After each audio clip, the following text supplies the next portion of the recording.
Welcome in, everyone, to the First Call podcast. We usually say TGIF, but we're a day early because Oaks Friday this weekend and Kentucky Derby Saturday is upon us. Our Thursday edition of the First Call podcast features him, Jeff Siegel, and I'm Jeremy Plonk. We're from First Bet and Express Bet. We do this each and every week. Kentucky Derby week, we've got a lot of new viewers, so welcome in to you and to our veteran viewers. Thanks for coming back. Be sure to hit the like buttons and share this out with everybody across your various platforms.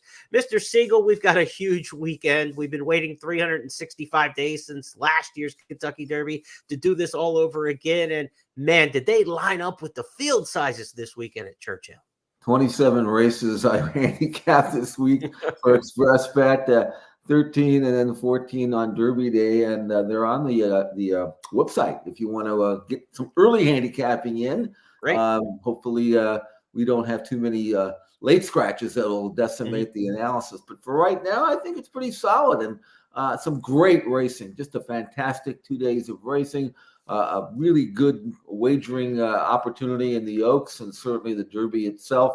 So I'm looking forward to a glorious day of racing at Churchill Downs. High-end racing is very appealing. We know that this is going to be the biggest handle day of the year. It always is. This is fantastic. But blue-collar handicappers and horse players want big field sizes, and as you mentioned, 27 races over the 2 days. There are one each day, that has less than 10 in the original entries. So barring scratches, I mean, we are looking at box cars here in terms of the multi-race wagers, in terms of the intra-race wagers. I always say I need 10 or more to get involved in tries and supers in a particular race. The windows are open this weekend. There are 10 or more in just about every single opportunity. We handicap 8 stakes races here on the First Call podcast. Let's talk about what the lineup will be this weekend. For the benefit of those of you on our audio channels, thanks for listening in. Here is the schedule of races Jeff and I will handicap over the next whole 40 minutes or so. The Kentucky Oaks will be our one Friday of the 7 stakes races that we're going to handicap here. Again, for more of Jeff's full card analysis, be sure to check out expressbet.com and news.first.com as he has the full cards laid out both days for you. The Derby City Distaff kicks off our Saturday coverage. Then we'll have the Distaff Turf Mile, the Pat Day Mile, the American Turf, the Churchill Downs, the Turf Classic, the preliminary grass race that always leads into the Kentucky Derby, and then it'll be Kentucky Derby 150 set for a post time of 6:57. It'll be race number 12 on the card. So from our handicapping, we are going to look at races 7 through 12, 6 through 12, starting with the Derby City Distaff on Saturday. Kentucky Oaks goes as race number 11 on a 13-race card. That's our Friday offering. Tournament play this weekend for folks at expressbet.com. A reminder, you cannot play tournaments on the First Bet app, but you can at expressbet.com. We've got a couple feeder tournaments, a $40 feeder tournament Thursday at Churchill Downs today for the Derby card, if you will. That will lead you into a potential date in the Friday tournament, which has a $300 entry fee. So play today for as little as $40. You can qualify for that Friday tournament. The $300 Churchill feeder on Friday could get you a free pass into Saturday's big money $3,000 entry fee First Kentucky Derby Challenge. So if you want to play in that big $3,000 tournament on Saturday, a couple cheaper ways to try to get in on Friday for $300. Thursday, you got to qualify twice. Win it Thursday, get in on Friday, and then maybe you can make it into that $3,000 tournament free of charge. Santa Anita also has a series of handicapping tournaments towards bigger ones at the end of the year or at the end of the meet. So $40 Santa Anita feeders this weekend, Friday, Saturday, and Sunday. And when it comes to promotions, we've got you covered. $50,000 exactathon. That means if you can hit 6 exactas on the card, races in exactas in 6 different races on the card on Friday, you'll share in $25,000 in additional money with other players who hit 6 or more exactas on the Friday card. Same goes for Saturday. So when you play at First Bet and Express Bet, be sure to log into the promotions. The exactathon is a big time one that you want to be taking a look at. The exactathon details. That's for the Kentucky Derby Challenge, the big money tournament. We talked about the $3,000 tournament on Saturday. And then, of course, the exactathon, the $50,000 exactathon. $20,000 split for 6 or more. You get a $5,000 bonus if you hit the most exactas on either day. Add it all up, $50,000. Plenty of ways to play and reasons to get after it. And Exactas, Jeff, are going to pay well in these big field sizes and as difficult as many of the races are. Let's talk Friday. First off, 7 stakes races on the card on Friday, from the La Troyenne down through the Kentucky Oaks. We're going to focus on the Kentucky Oaks for our handicapping. And a bit of news out of the Kentucky Oaks right off the bat. Tap It Gently, the one, is going to scratch out of the race. That was announced today from trainer Eddie Milligan through the Churchill Downs publicity office. And that's a big scratch, because not necessarily that you thought the one Tap It Gently was going to be a major contender, but it brings Our Pretty Woman into the field for the Kentucky Oaks. And Jeff, let's give the fans a chance to see this year's Oaks field. As 16 entered, 14 can run.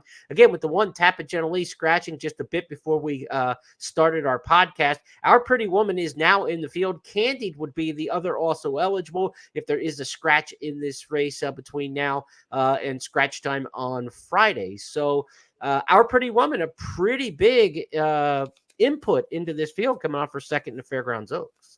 Yeah, she actually deserved to be in the field. I'm glad she got in. Her form was good enough for sure. She'd won her first 2 starts. Very good second in the Fairground Oaks, earned a 93 Beyer number. So Our Pretty Woman gets the racing god smile on her. Mm-hmm. This is a very strong edition of the Oaks in a sense that there are a number of improving fast fillies in this race. I say fast in terms of speed figures. Several of these have earned 90+ Beyer speed figures, which is unusual, and most of them are still getting better. So that makes us very competitive.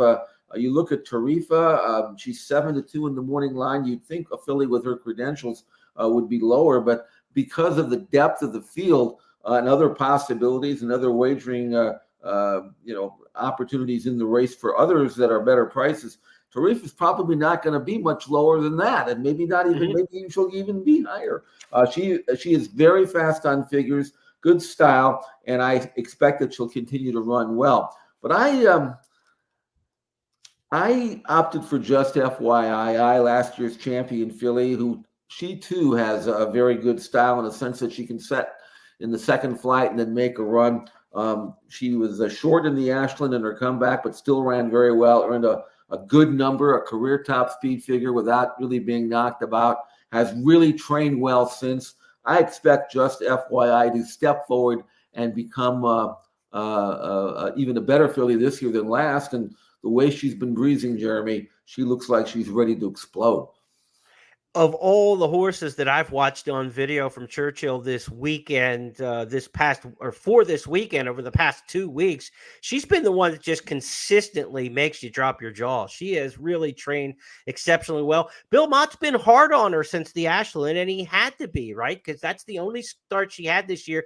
And you recall the interviews, and we showed some of these before the Ashland Stakes. Mott was talking about, look, it's not ideal to come back in a race like the Ashland. She was supposed to come back at Gulfstream in the winter, spiked the temperature, missed that start. But he said, if you want to get to the Kentucky Oaks, you have to get this race in. So he was admitting that he was running a short horse, as you called her, going into the Ashland Stakes, and she still ran well. Since then, he has been on not an every Saturday pattern. I mean, she's working like every 5-6 days between those starts, and he's getting the most out of her and as best he can in the morning to make up for some of that lost training, because she's got to get 1 1/8 now. But boy, the way she trained in this workout that we're showing you here from the 22nd, her subsequent workouts, just absolutely fabulous the way she's been training. She was training with Resilience, who's Mott's Kentucky Derby hopeful in here, and they ended up having to separate those two because they worked too strong together and ended up each going solo from after the time they worked in company together. The smart move, because they have both really trained well. Bill Mott's got his horses peaking at the right time, I think, towards Oaks and Derby weekend, and I wouldn't be surprised at all. Look, normally I would be like, okay, just one start on the year, the comeback in the Ashland. I'll be against Just FYI. You know I love her. I picked her last year in the Breeders' Cup Juvenile Fillies, and I want her to be my Oaks horse.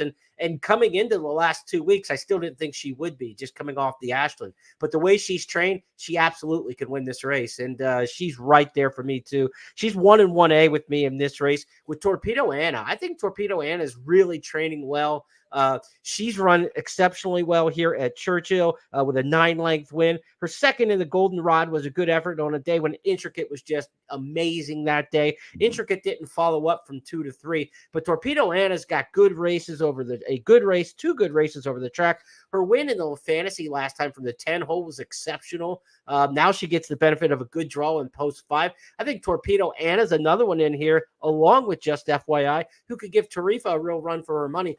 The question with Tarifa, Jeff, as you look at her form, she's got 5 career starts. The one bad effort, 4th beaten 6 on her form, was the one time she ran here at Churchill. Now, I know there's a lot of talk about how they've changed the track, Churchill, from last fall to now. Some of the ingredients, the makeup of the racetrack. Maybe horses who've liked it in the past won't necessarily like it now, and horses who didn't like the old track will like the new one. But Tarifa's one, blemish on her form is the one time she was here at Churchill. Not only that, but she's been the benefit of small fields and soft paces too. I'm not trying to knock her form. I mean, you look at it; it's terrific. That's just the one race you mentioned. Other than that, she's won all her races, and the 95 Byron number that she earned in the Fairgrounds Oaks at career top. But she's had good trips, and she hasn't had to overcome any adversity. And that in this race, you have to show that you can do that. I mean, that's one of the reasons why I like Just FYI. We mentioned her Breeders' Cup Juvenile fillies, part of a very fast pace, 22-2, 46 and change over a dead track at Santa Anita last year.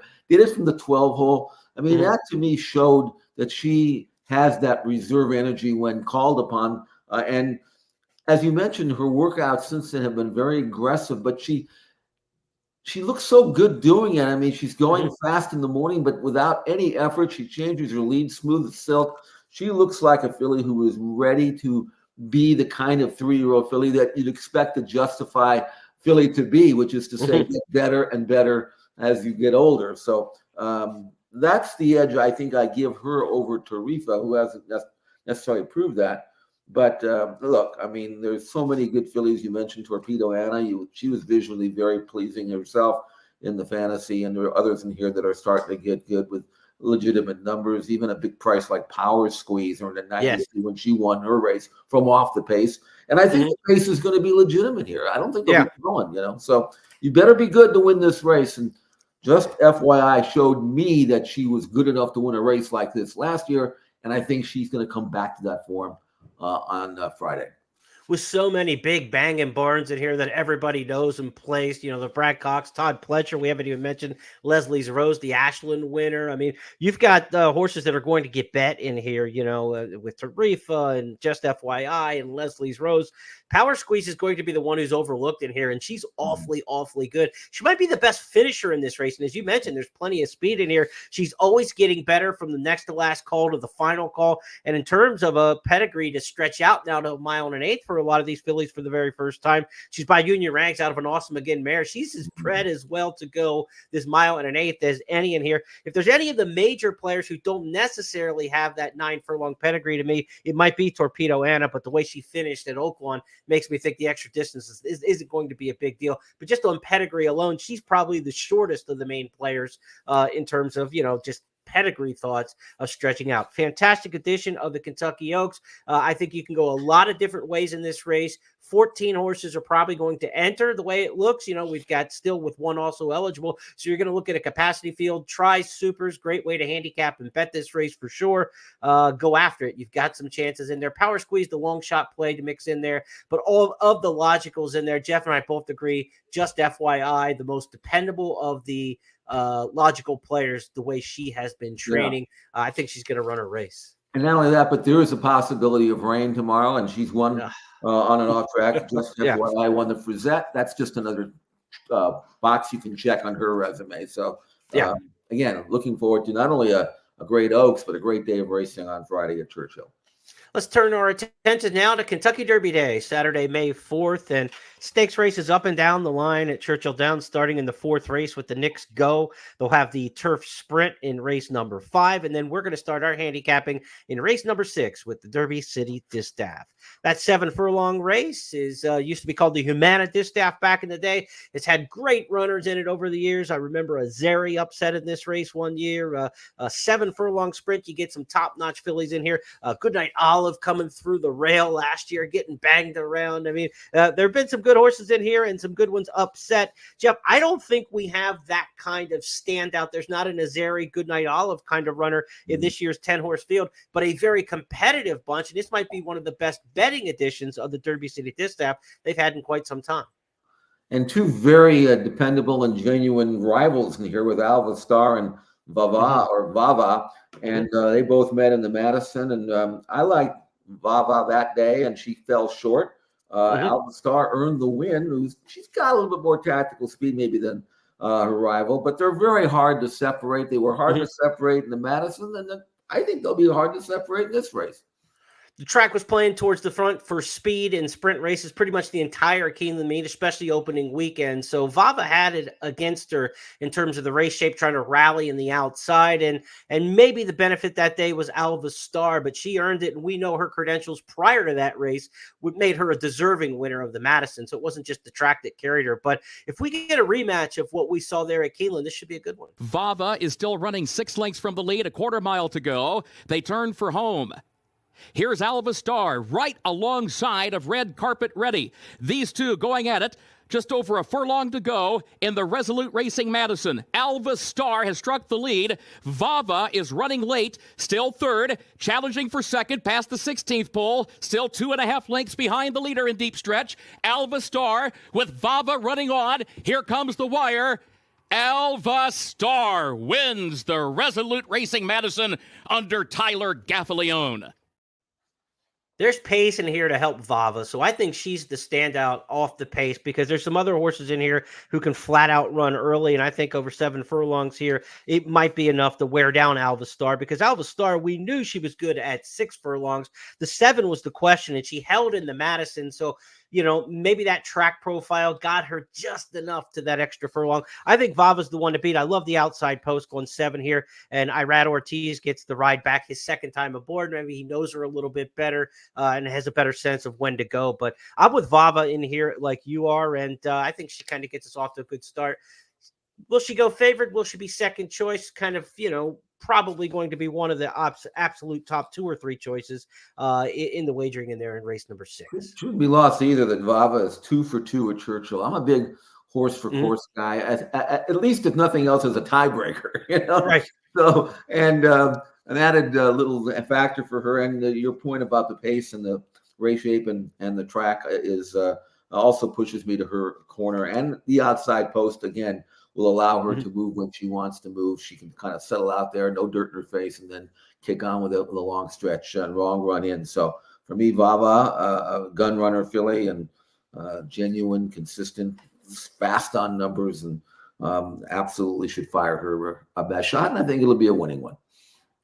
Next up is the 7th race on the card at Churchill Downs, and we'll handicap the Distaff Turf Mile, Grade 2 company here for $750,000. This starts the Pick 6 on Kentucky Derby Day. Pick 6 will be the 6 races leading right up to the Kentucky Derby itself, not to the last races on the card. So races 7 through 12, Pick 6 races on the card. And a note in here from Marcus Hirsch at Daily Racing Form. He has number 1 AG Bullet running in this race, cross-entered in a stakes race on Friday as well. They're going to scratch out of the Friday race and run here Saturday. So keep AG Bullet in the Distaff Turf Mile here, the one cross-entered Friday and Saturday, according to DRF. So that's some news in this race. Jeff, I thought a couple in here that I wanted to give a shout out to. Chili Flag. I thought Irad Ortiz opting to ride this one was kind of significant in this particular spot. He had been riding Cairo Consort for Todd Pletcher with some success coming off a stakes win. That he's gone to Chili Flag in here for Chad Brown, I thought was kind of significant. Drawn well in the 3-hole. You've got Copice, the other Chad Brown coming in from Europe, former John Gosden trainee with Frankie Dettori riding. So Chad did pretty well in the jockey colony, getting Irad and Frankie Dettori on a pair of his runners. How do you see this one shaking out in the Churchill Downs Distaff Turf Mile? Right. I went and watched some video of Capice overseas, and I think she is a terrific filly. Fourth in the Sun Chariot in her last start. That was at Newmarket. Inspiral won that race, and I thought Capice stayed on very well in that race. She didn't have any excuse per se, other than that was a fantastic field. Obviously, Inspiral came out of that race and we saw how good she was. Right. But Capice is a good filly. You go down a ways, and you notice that she won, and this is pretty impressive. I actually did watch the video of this as well. She won a 29 runner field at Royal Ascot called the Sandringham Stakes, carried 129 pounds that day, and was always within range, and then responded. And I don't think it shouldn't be lost on you that Frankie rode her that day. Also rode her 2 races back when she won a listed stakes at Newmarket. He knows her. She can give you a very good late burst, a late kick. She's going to lay back. I was kind of happy that AG Bullet's in the race because that'll ensure decent pace. And I think Frankie will take a piece back, hopefully get her some cover.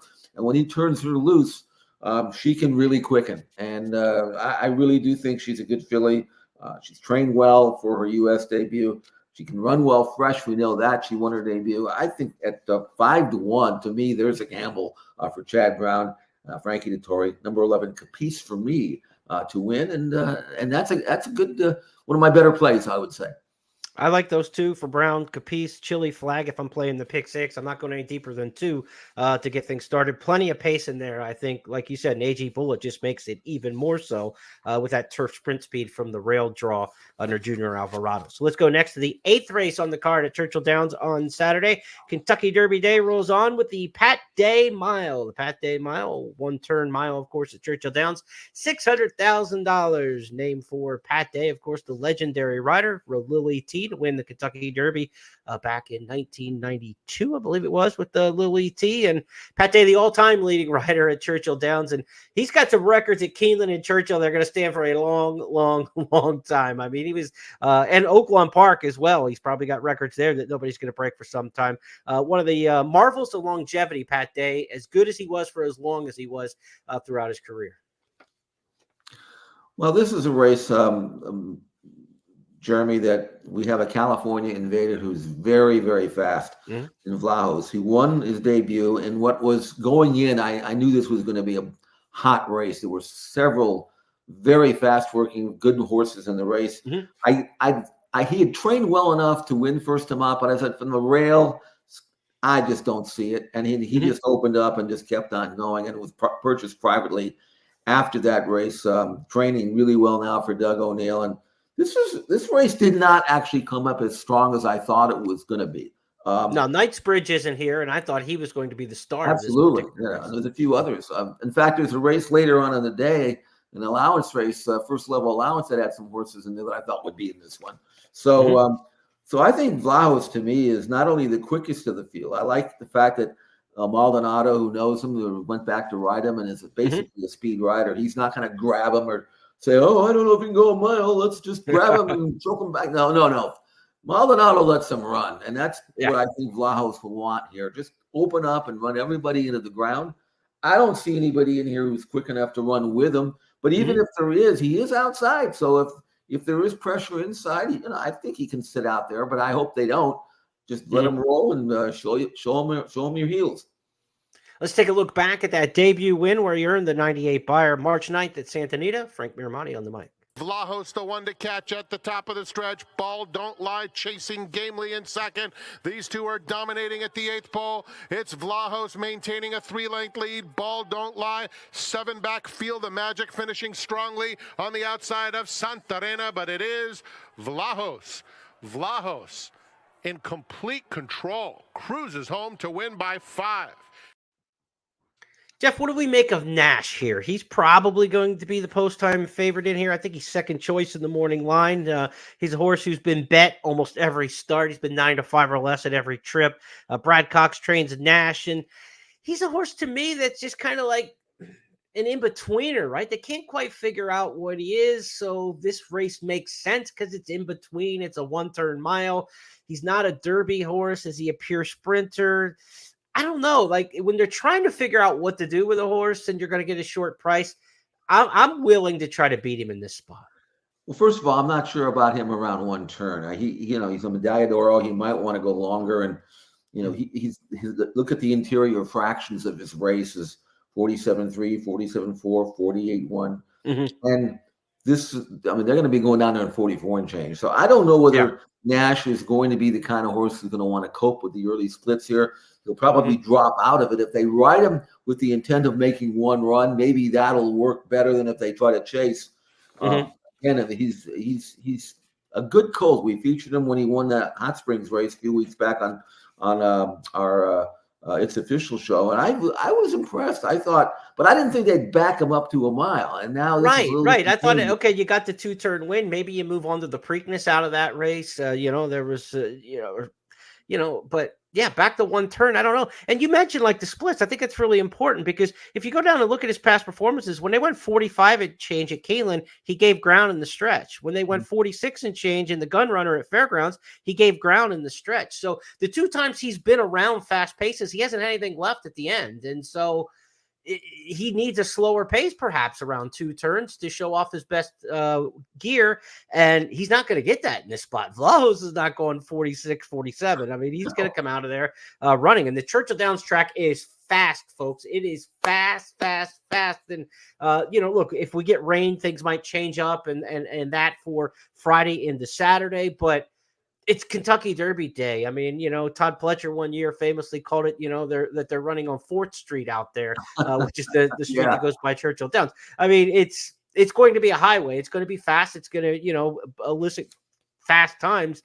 Nash isn't going to get a slower time in here. One horse I want to throw out there for the Pat Day Mile, and I think if your horse is the winner, Vlahos in here, Day is very interesting from off the pace because if Vlahos guts everybody, he's 6 furlong speed, he lasts the mile and runs everybody off their feet. Someone's closing to run second in that scenario way more often than not. Day is one that you want to keep an eye on in here, I think. This is an Ohio bred. He looks cheap on paper, but he's proven himself at Churchill in November, and his comeback race in the Lafayette at Keeneland was really good behind Glenn Gary, who's a real horse for course at Keeneland, was a stakes winner there in the fall. I thought Day ran a really good race in that spot, and he's got the right style here for the 1-turn mile. I think Day on the underneath side of the exacta probably will be a little, I think we'll get a fair number on Day.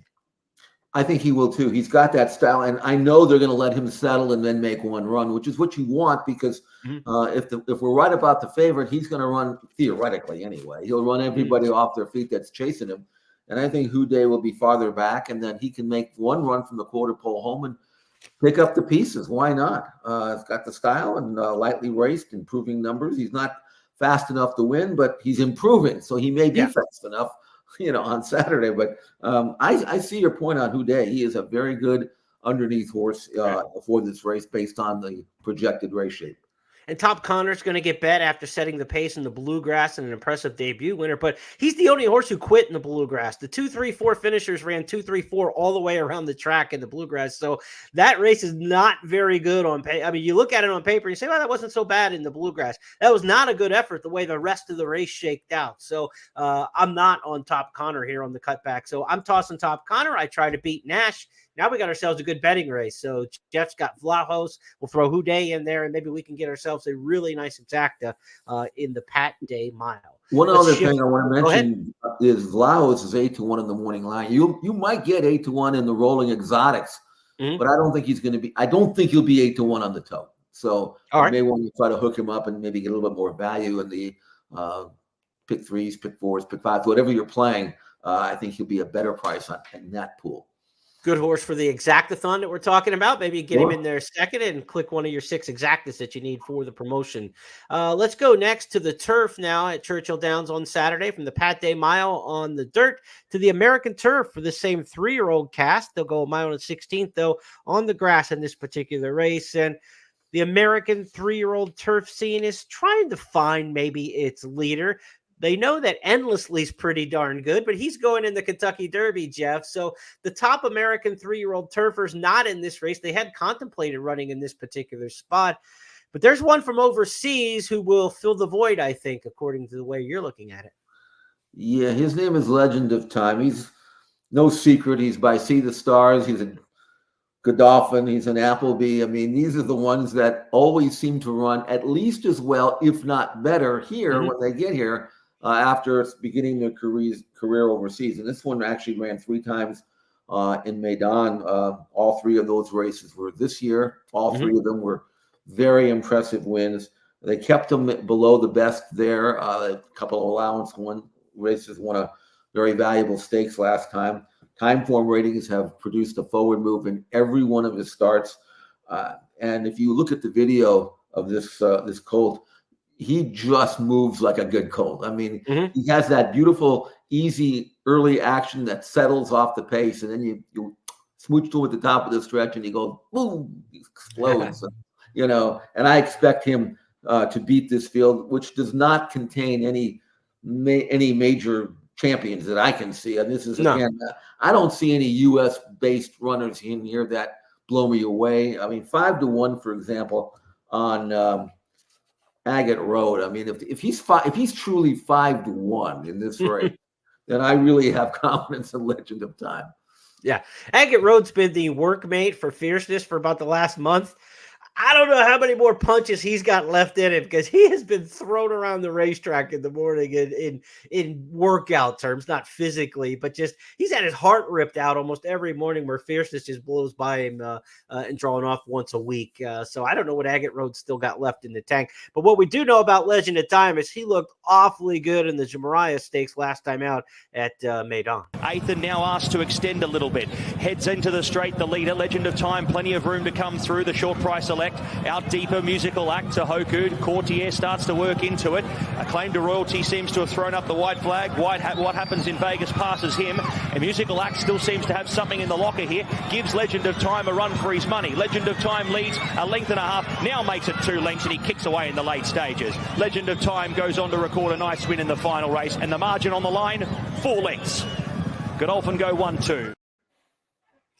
Margin could be important in this particular race, because when you look at the other horses in here that have been racing in the U.S., it's nothing but blanket finishes. I mean, you go down the past performances, and these horses are all a neck away from 4 wins in a row, or a neck away from 4 losses in a row. I mean, they've all come to the wire. The Rushaway decided by the neck. The Transylvania, 3 horses within a half length at the wire. You look at the California horse, Stay Hot. He's won 3 stakes in a row by a neck, a head, and a head. Again, he's literally like 4 feet away from being over for his last 3. I mean, there is no margin for error in this race at all amongst the American horses in here. And the fact that Legend of Time, as beautiful visual mover as he was, and was able to kick clear late, that looks like a winning move. Underneath him, throw him up in a hat and let the flowers come down, like after the Breeders' Cup races or the Derby, because I have no idea who runs 2, 3, 4 in here. But I think Legend of Time just becomes a single for pick 6 players, for multi-race bettors. Of course, we're already in the pick 5 territory here in race number 9. That'll also start the late pick 4 that goes into the Derby, right? 9, 10, 11, 12.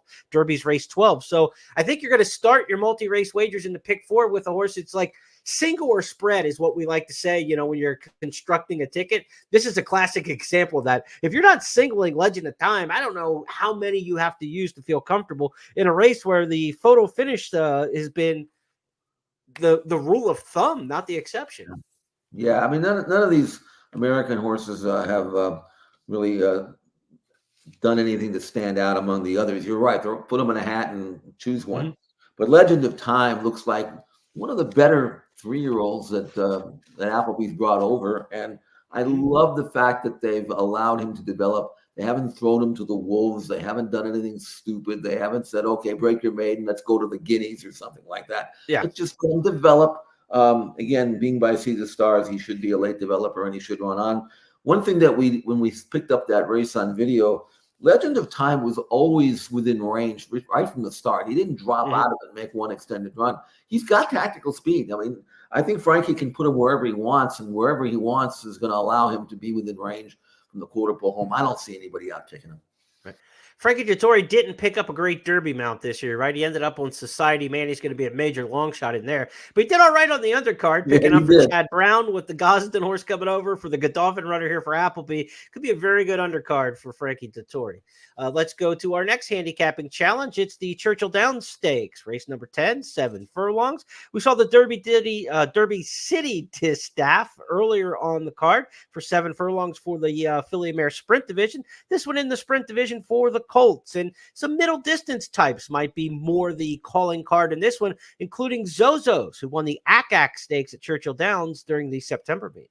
1-2 off the turn. Stage Raider needs to find a way through. 3 Technique switches to the far outside as they race for the mid-stretch marker. Zozos is still in front and he's shaken up now. The lead is 2. Stage Raider fights on. 3 Technique putting in a final try. Zozos still the leader. Stage Raider's coming on once again. 3 Technique down the center, but Zozos finishes strong and wins it by a length on the wire. Not only did he win the ACAC, but he won the Knicks Go overnight stakes on the Kentucky Derby card a year ago. Zozos is used to being in this spot. He was in the Kentucky Derby of 2022. So it's the 3rd straight Derby Day appearance. He's not going to be affected by the crowd. He is coming off a layoff since the Breeders' Cup Dirt Mile, but a fresh horse in this mile trip should fit pretty well, I would think, Jeff. He's a 5-year-old now by Munnings and out of a mare by Forestry. So if you got this horse in your barn and you didn't know anything about him and he'd never run, you probably think, he probably won a sprint, don't you think? Yeah. So Brad Cox sprints him first time out at the fairgrounds and he wins. Mm-hmm. How many sprints has he had since then? How about 0? He's 5 years old. He has never sprinted again, And he's run long and he's run okay long. But I always felt if they just allowed him to be what he was bred to be, a sprinter, he'd be pretty darn good. And a 1-turn mile isn't a sprint, but it is a 1-turn race.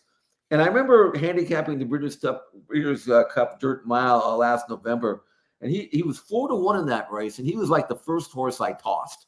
Mm-hmm. Because I'm saying, if this was a 1-turn mile, yeah, but it's not. Yeah. And then he ended up getting beaten 18 lengths, and it didn't surprise me. But the good news is they stopped on him. They turned him out. They're bringing him back going 7/8 of a mile. The work tab looks a little light, which leads me to believe that maybe they're just kind of getting him ready. Maybe he's not 100% wound up. He's trained well. I'll give him that. Yeah. We know he can run well fresh. We know he likes the track. So there's a lot of positives in his chart. I'm not convinced he's an absolute single or anything like that, but I do expect him to run well. But I do have him on top. But there's a few others in here that are improving. A horse like Bo Cruz, for example, his numbers continue to rise. He's a colt that's late developing. He looked good winning the Commonwealth. He's 10-1. I think he's going to like a 1-turn mile. He's one of these horses, again, where they routed him, and maybe he's a 1-turn horse, Jeremy. So there are a lot of angles like this that you can use. I want to spread this race, but I'm certainly expecting that Zozos will run well. Hoist the Gold fits into that group too, right? I mean, he was up near the lead last year in this race, ran the good second in here behind none other than Cody's Wish. There's no Cody's Wish in this year's field for sure. And then Hoist the Gold got sent long. He ran well in the Pegasus. Let's send him to Dubai or Saudi. Now he's trying to come back for Dallas Stewart and get back to what he probably should have been doing, going back several starts. So back to 1 turn. I believe I misspoke and said we're talking about a mile in this race. It's only 7/8 of a mile, as you correctly said. So don't want to send anybody wrong. There's 7 furlongs here in the Churchill Downs handicap. I love Tejano Twist. Everybody knows that. We're big fans of him. Huge closer down at Oaklawn. He keeps running his good races. He was 3rd in this race last year. Again, there's no Cody's Wish in here, but there's also not a great pace setup. I don't think this is a very fast race, so I don't think Tejano Twist is going to get the setup that we might want in here. I think Bo Cruz made the lead at Keeneland coming out of route races. That tells you there wasn't a lot of speed last time out in the Commonwealth either. So Zozos, Bo Cruz, turning back, Hoist the Gold. Those are the horses that are going to be up near the front, but they're horses who have gone a mile and longer, so they're not backing up. I mean, I don't think it's a totally heated pace in here, and the ones who are up there aren't coming back. So I think this is a race where if you got a deep closer like Tejano Twist, whom I'm a big fan of, I just think he's up against it in this particular spot. Yeah, I think he's going to – I would not be surprised if he hits the board, but I don't know how he's going to wear down the front speed, who aren't going to have to go fast. I even think Mr. Wireless, who knows about him? Came off a long laugh, was visually impressive, earned a triple-digit buyer number in an allowance race at Fairgrounds. Prior win at Churchill. I mean, he's a middle price horse you can throw in as well, which is why I think it's a spread. But I do think Zozos will fire fresh, and it's funny because he's a front-running route horse, but I think that even going 7/8 under this pace scenario, he'll be right in the fray as well. Yeah. This is going to be an interesting race. And like you said, spread. And I totally agree in that respect. If you're playing pick 4, pick 5, pick 6, this is a race you want to use some of your budget on and try to get as much coverage as you can afford here and where you feel comfortable, where the cutoff line is between win contenders and horses who can just finish underneath and not necessarily play in the multi-race wagers. Let's go to the next race on the program at Churchill Downs. It'll be the 11th, the Old Forester-sponsored Turf Classic. A mile here on the grass course for a mile and an eighth on the grass course for $1 million. We've got a good field in here. It's our Express Bet race of the week. You can get my full analysis of this race in your email inbox each and every week. Be sure to go to Express Bet or First Bet and sign up for the weekly newsletter, and you'll get my race of the week sent to you each week. The Turf Classic, Jeff, this was not an easy handicapping task in my estimation. I ended up in here with a couple different horses I think have a shot. Integration, I'm very busy. I'm interested in the speed of Never Surprised for Todd Pletcher, trying to go all the way in a race that doesn't have a lot of pace, but I don't feel he's going to wire the field at a mile and an eighth. There's Naval Power in here for Dettori and Appleby. There's some good options in here. The one thing I feel comfortable about is Never Surprised is going to make the front in here, take him as far as he can, and he's the kind of horse that may hold on for second, and this is maybe the way to gamble on the race. He's 10 for 12 in the Exacta lifetime. So from an Exactathon standpoint, as we talk about that promotion with First Bet and Express Bet, I'd want to get some 8s in the second slot in this race, but who's going to take on top to win it? I want to take I'm Very Busy. I just think as a 4-year-old now, his 2 races this year have been terrific. He was beaten in the Pegasus World Cup Turf, but he still ran really well. I know he had fractions to run it, but they finished fast too. It was fast early, fast middle, fast late. Very impressed. He was 14-1 that day. I didn't think he was that good. And then I realized that maybe he's going to have a heck of a 4-year-old season. So he went down to Fairgrounds for the Muniz, and he was favored that day. And what a powerful late punch he had in that race. I mean, he verified the strength of his previous race and verified the feeling, the thought process that he's a way better 4-year-old than he was as a 3-year-old, and he was a good 3-year-old. So I think he's ready to become one of the leaders in this division, and pace or no pace, I think he'll find a way. He came from so far back in his last 2 races, but he doesn't have to come that far back. He doesn't have to lag and make one run. I think he can lay, maybe if the pace is slow, hopefully somewhere in the middle, or maybe not last anyway, and then have not too much to do. But I think he's going to find a way. And the last 2 races, under Irad, I think he's really, really found himself. And if you watched his last race, you might want to keep your eye on the outside coming down the turf course in the stretch here on Saturday at Churchill Downs. Here he is with John Dooley on the mic and the Mervyn Muniz. Gigante making a move now as they turn for home in the Muniz Memorial Classic. Gigante has taken the lead from Strong Quality through the final quarter of a mile with Hamo. Johnny's Fireball toward the inside, charging his beatbox. And here's I'm Very Busy, who's storming home for Irad Ortiz Jr. They come past the 16th, and to the lead, it's I'm Very Busy, and I'm Very Busy impressively. I'm Very Busy raced away to win the Muniz Memorial Classic by nearly 5 from Gigante. Now, Jeff, horses improve from 2 to 3, 3 to 4, and some don't, and you got to make that, estimation this time of year because you had the winter and now they've had a race or 2 back. Integration was a horse who beat I'm Very Busy by 5 lengths in the Hill Prince last year, and Integration looked like a future star. He came back in the Pegasus World Cup Turf to the point that he had not faced older horses in Stakes Company, and they made him the favorite in that race, a crazy favorite at 6 to 5, even that in the Pegasus World Cup. The pace in that race was fast, and he just didn't have the same kind of punch. They went 46-109, and he wasn't the same kind of horse. Then they cut him back in a sharp race in the Maker's Mile, which had world-renowned miler in there, Master of the Seas, and he ran 3rd in there. Naval Power, who's back in this race, beat him as well. I'm just wondering if he hasn't had the right kind of race yet. The Pegasus was too fast. It was too sharp for him last time. This at a mile and an eighth in a race where there's not a lot of speed. I mean, Never Surprised is going to be the front runner in here, and he's not a complete blazer. this might be what looks on paper like a wake-up call for Integration. It just might be a race that kind of suits his style a little bit more, or maybe he's not as good as he was as a 3-year-old and didn't make that development to take on the older horses. What do you make of Integration? Well, I think from the rail, he's going to get a great trip. He's going to do exactly what you want him to do. He won't be in front, but he won't have to work hard to be where he needs to be.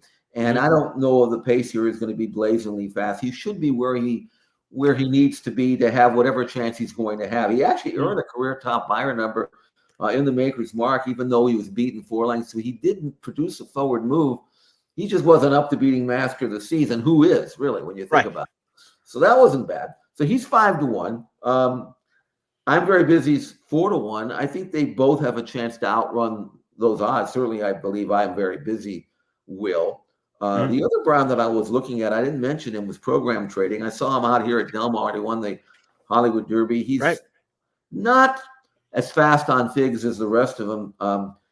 He's a nice horse. Again, to me, he has to prove that he can produce that leap that I'm Very Busy already is made. You know what I'm saying? Right. And I'm not sure if it's going to be there. They're both 4-year-olds, but I'm Very Busy. He's got 2 amazing races this year, and Program Training is making his first start since December for Brown. So I respect Program Training. I wouldn't be surprised if he hit the board. Same for Integration, but I'm Very Busy. He's already done more than what they've done. So that's why I'm going for him.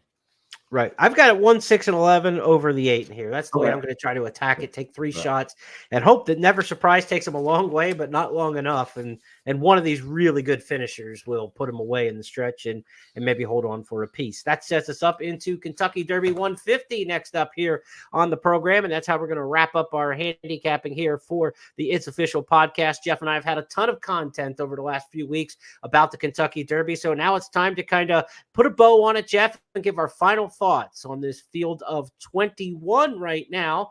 Mugatu is still eligible to run as an also eligible if there's a scratch between now and 9 a.m. on Friday, which is scratch time for the Oaks Day card. A little bit of news about the Kentucky Derby. You're seeing the morning line odds here. Churchill Downs open wagering for the event on Tuesday. There's been $600,000 already bet on the Kentucky Derby. Current odds show Fierceness as the 8-5 favorite. Very low price there. Sierra Leone is 5-1 in the actual betting at this point. Forever Young, third choice from Japan at 8-1. You and I have talked about this for a couple weeks and month or so now, and this is exactly the wagering as it's going now, how we thought it would be. Fierceness favorite, Sierra Leone second choice, Forever Young from Japan to third choice, and then the Brad Cox horses are right there. Catching Freedom, Just a Touch are going to be in that same kind of mix. What do you make of this year's Kentucky Derby, and what prices you might be able to expect on Fierceness? Well, everybody was telling me I was going to get 5-2, maybe 3-1. So it's not surprising to me that my top selection Fierceness may go shorter. But the more I get closer to the race, the more I believe in him. His form is terrific. He's so calm in the morning. He's a push button horse. He's a professional. He's training terrific. He looks great in his gallops. He looks great in the flesh. I like his outside draw. Everything has kind of fallen into place to me. And I just think Fierceness is going to put on a show. And I expect him to win. Now, you can make money with this race by gambling underneath. And, there are various ways to do that. We discussed that on Tuesday. We've got it in the wagering guide and all that. But to me, I think Pletcher and Napoli are gonna be celebrating on Saturday night. Fierceness is the horse to beat. There's no question about it. And I don't think they're going to if he shows up. That's as simple as it is. I don't think another horse is going to beat him in this race. And that includes with a little bit of trouble. Now, a disastrous trip, then that'd be to every horse in the Kentucky Derby. No, I can't. I was trying to remember this so I could come up with an example because I don't like to just talk and not give examples. That's my style. I can't think of a horse who had a horrible trip and won the Derby, So if you get a horrible trip, you're going to lose. I don't care which horse it was. The ones who've had bad trips, just you can't overcome it and win the Derby. But I'm not assuming that to happen with him. With the outside draw is a positive. With his tactical speed, it's a positive. The fact that he debuted on Travers Day, from the very first time this horse walked on a track, he's around 50,000 people, right? So he's had the big race experience at Florida Derby down at Gulfstream. A lot of, tight quarters and hullabaloo and a lot of people in the paddock and that Coliseum kind of paddock at Gulfstream. Now he gets something similar at Churchill. He just seems like he's had the boxes checked that he needs to have checked coming into this race. If he's healthy, if he's right, and he runs his race, I just don't see them beating him. And like you said, there are still ways to make money on the Kentucky Derby picking a favorite to win it. One of those is the Superfecta. I ran the numbers a couple days ago and mentioned them on Twitter, but there are 116,280 different ways the Superfecta can come out. Wow. 116,280 different combinations in the Superfecta in the Kentucky Derby. That's 20 times 19 times 18 times 17, because 20 of them can win, and when the winner's out, 19 are left who can run second and down the line. That's how you figure that out. Think in a 10-horse field. In a 10-horse field, there are 5,040 combinations. You think, oh, it's twice the field size. There's twice as many combinations. That's not the way math works. No, from a 10-horse field to a 20-horse field increases it by almost 25-fold. It's 116,000 combinations in the Super versus 5 in a regular 10-horse field. So if you want to gamble on fierceness in this race, take a shot at the Superfecta. You don't have to put all your budget on that. Great, race to play exactas, tries, all that. Multi-race wagers that end with fierceness as a single can provide great value because, look, all the losing tickets are going to pay the winners, and a lot of people aren't going to be singled into the Kentucky Derby. So all those other tickets that are trying to fish and find somebody else to end the pick 4, the pick 5, they're going to be paying you when you back the right horse if fierceness is right in here. So there are other ways to find value than just looking at those two numbers blinking on the tote board, 2-1, 9-5. I think he'll be 5-2 at post time. That's my prediction. I think he goes 5-2. I think you're looking at 9-2 on Sierra Leone, and then you're at like 8-10-1 on those third, fourth choices. Forever Young, Just a Touch, Catching Freedom. Those kind of horses are probably going to vie for the third, fourth, and fifth favorites in this particular race. But take a shot on a Super, Jeff, or exotics. Who do you like underneath fierceness in here to help the betting public? I know we talked about some of our long shot plays earlier this week on the It's Official podcast. Talk about some of the horses that you might work on the underneath angles. Right, well, first of all, I'll take all your word for that. I was told there would be no math on this show. So I'll accept what you say. Beyond gambling math, that's the end of my math. I don't get any other math. No, the one 20-1 shot that I'm definitely going to use is Stronghold. I mean, I love the way he's been working. I think he's undervalued because his buyer number didn't come up as strong as I think it should be. Time will tell if I'm right about that. But I'm gambling at 20-1. I can be wrong and live with it. But he's a relentless horse. He's got tactical speed. He's not going to be in front.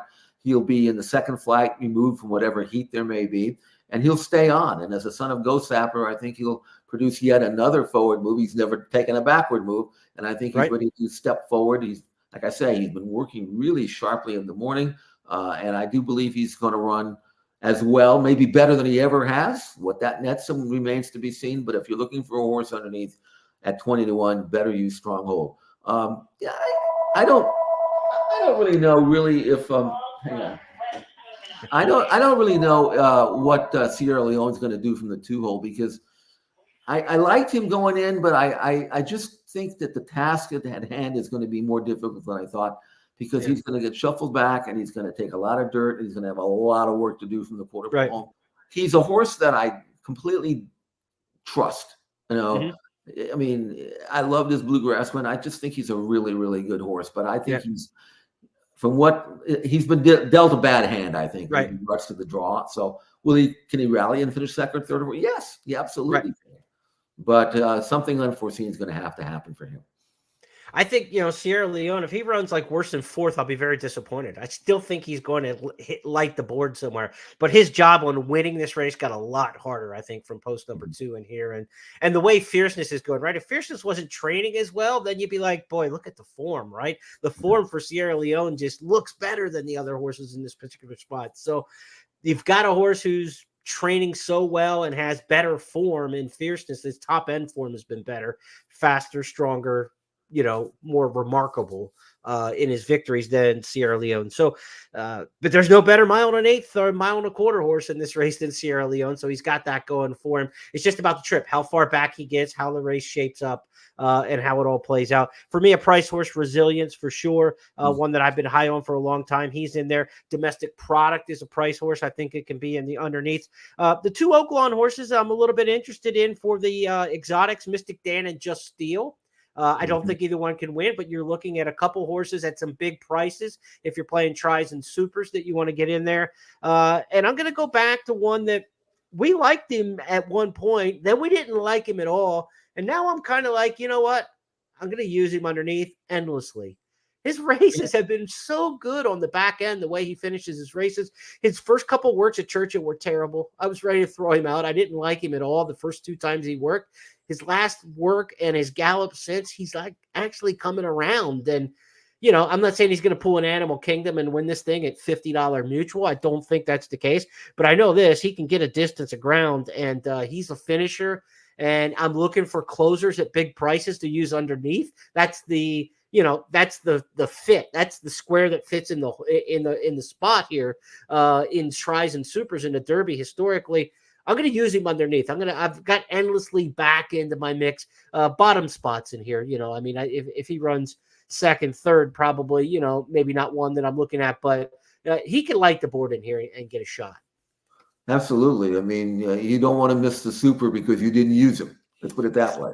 Yeah, So, you know, there's a lot. Anybody can run fourth or fifth, and he certainly has a right to run his running style, picking up the pieces. I think, you see, again, if I'm right about the horse that I like fearlessly, I think that there's going to be a lot of horses dropping away chasing him. You know, it might even be correct. It might even be the horse that I like. I hope it won't be, because I think he's a relentless type and stronghold. But I mean, the kind of horse that is in the top of the stretch and has dead aim and thinks he can win and lays his body down and then gets discouraged and just waves the white flag, and here comes the closers. You know, that's how these races often are decided, at least in terms of the exotics. So, you know, you mentioned endlessly, and who's to say he won't be running lane? In fact, I'm pretty sure that's the way they're going to ride him. They're going to say, look, don't participate to the quarter pole, and then pick off as many as you can.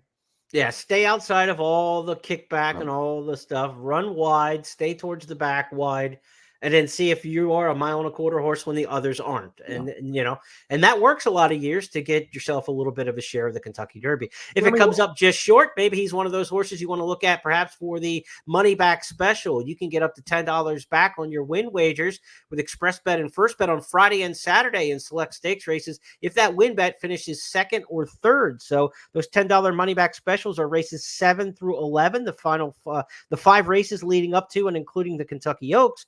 And then on Saturday, races 8 through 12. So 10 different chances to take advantage of the $10 money back special. Friday, races 7 through 11, and Saturday, races 8 through 12. So that include the Derby and the Oaks on those 2 days for the $10 money back special. Not a bad chance to take a shot on a Derby horse who you think might be a $50 mutual if they happen to win, but if they run second or third, to get your money back up to $10. So if you want to bet a long shot in the Kentucky Derby, be sure to do it with Express Bet and First Bet. That $10 money back special could be handy to get, you know, some of your money back on that.